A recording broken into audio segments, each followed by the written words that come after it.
Thank you for staying with us. Our next segment, Author Spotlight, we're going to be featuring a special author with us. We have Keon Francis, and he's the author of the book Children of the Eternal Mother novel.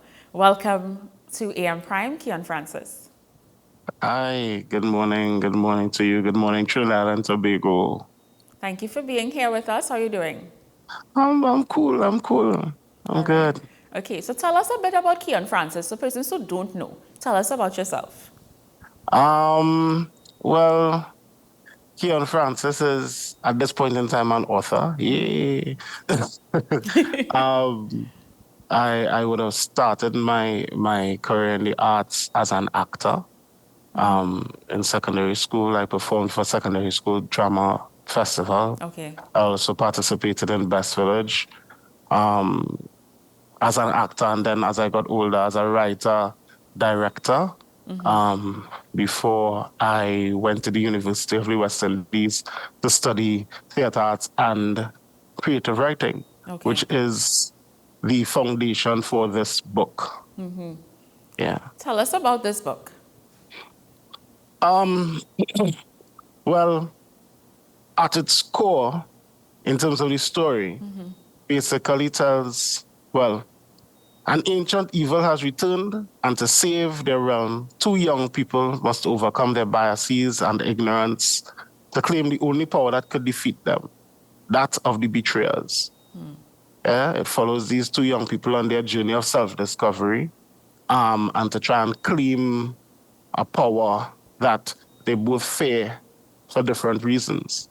Um, what is unique about it, or not necessarily unique, but I think what is pertinent for Trinidad and Tobago is that I utilize Caribbean and Trinidad and Tobago folk and carnival characters and traditions Okay. in the telling and weaving of the story. Why was it important for you to do that? Well, as a child, I was an avid reader. I read a lot. I was always I grew up in San Fernando, and Gasparilla. So I was always in San Fernando Library on High Street, from a young age, from primary school. But one of the things that I always lamented was that I couldn't find many novels that spoke to me and my culture. And I love fantasy. So, you're reading books with dragons and wizards and goblins and orcs and all these type of things. But then I got into Best Village and I started learning about Papa Bois and Laja Bless Right. and all these characters. And I couldn't find books that speak to those things, So as I got older, I participated in Best Village, and I started to participate in the annual Cambule reenactment. All right, that takes place Carnival Friday morning, Piccadilly Greens. Yes. And from that, I started to learn even more about my culture. I learned about carnival characters and the history and the African influence on carnival, etc., etc. And that inspired me to write a play. Okay. Yeah. I wanted to see these characters utilized in a story as characters. So I set about writing this play, and I wrote the play. And then when I wrote the play was Tales of Nikaval, the Uniting of Dinadrat. So that was the first name. That was the first name of this book. Okay. Yeah. And after writing the play and seeing the effect that it had on the participants, on the actors, because at that time I was working in Caratal Youth Creations, directing, writing for Best Village, and I saw the impact of them learning about these characters that they wouldn't have really known about, because we had the bats, we had cow mass, we had dragon band, and all those type of things. Okay. So I decided, you know what? No, I need to write this into a book. Right. We're going to go to a short break, but when we come back here, we want to talk about adapting a play to a book and the challenges that would have come up with that. We take a short break, go to news, and we'll be right back.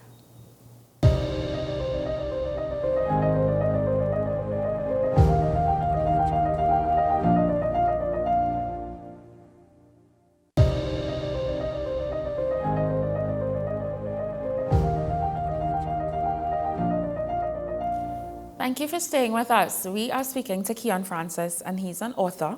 We're talking about his book, and you were just telling us, Keon, about adapting your your play to now works of literature. So tell us about that process, because that would not have been easy.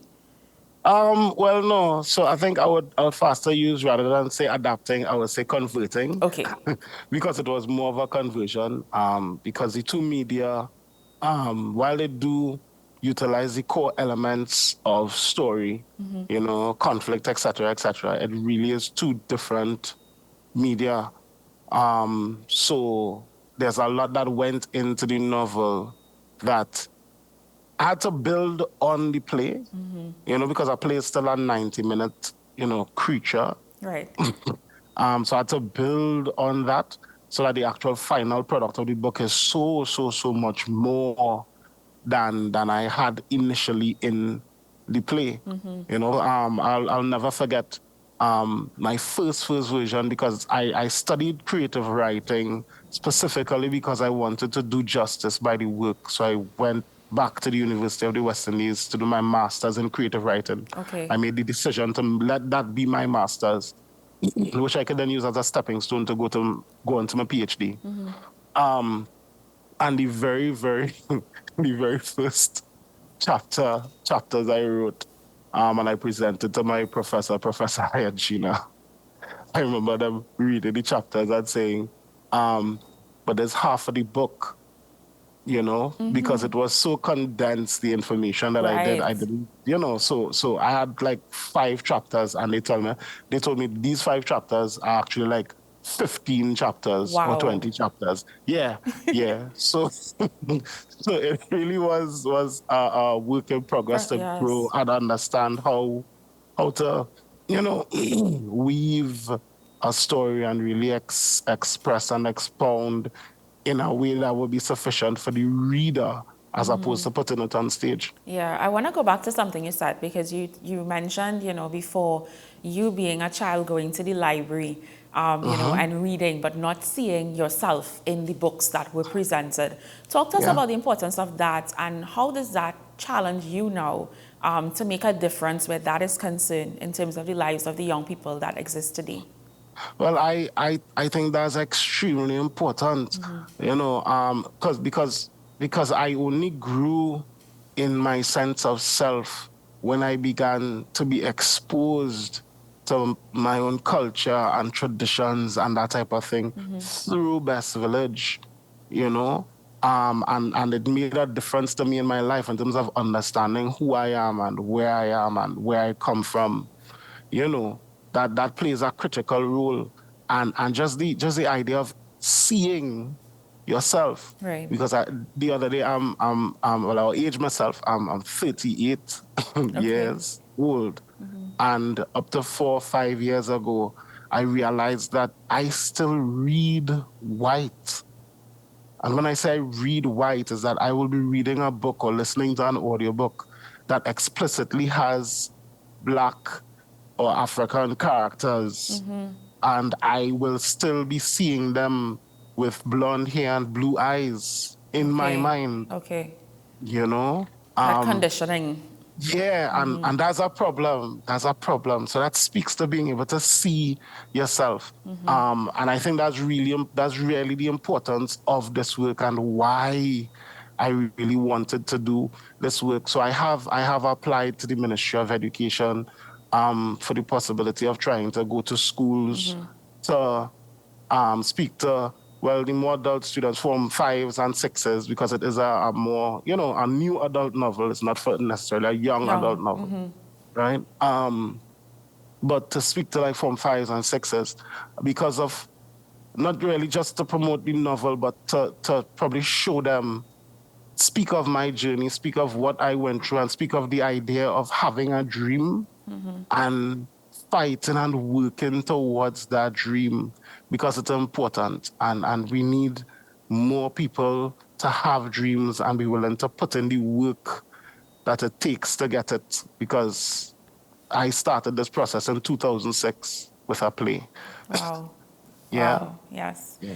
Thank you so much for sharing that with us, Keon. And I think it's really important that young people see a living example of, commitment, passion, sacrifice, and now see the actual product before their hands and get to read this book. Where can persons find this novel? Well, right now you can find the novel in Port of Spain. You can check Metropolitan Bookstore Okay. on Arpita Avenue, paper based at Normandy Hotel, Blue Edition in Tunapuna, as well as the San Fernando Creative Arts Center in San Fernando. Okay. All Yeah, right. and of course, if you know me personally, I'm a number. Give me a call and we could arrange a drop off as well. Okay. Thank you so much for joining us this morning, Keon. No problem at all. Thank you very much for having me. No problem. All the best on your journey in this creative way where you're going to empower these young persons with your story. Well, I'm definitely trying. Okay. Definitely. We take a short break. When we come back, we still have a lot more in store for you before we wrap up today's show.